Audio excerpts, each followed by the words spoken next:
ফুলকপি সেদ্ধ করেছি, ফুলকপির রোস্ট ওটা করবো, মশলা কষাচ্ছি। এখন বাজে হচ্ছে 7:05।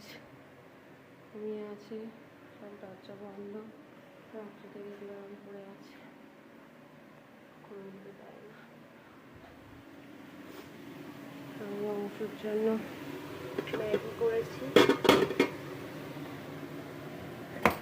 ম্যাগি চিকেন, ডাল হয়ে গেছে, ভাত আছে, আর আজকে একটু তাড়াতাড়ি ছুটি হবে, একটু সেরকম হলে পকোড়াটা পরে ভেজে দেবো। 7:08 বাজে। কুকার ধুয়ে রান্না করতে হয়েছে, প্যান ধুতে হয়েছে, এখন আমাকেই ডাকতে যেতে হবে, দিকেও না।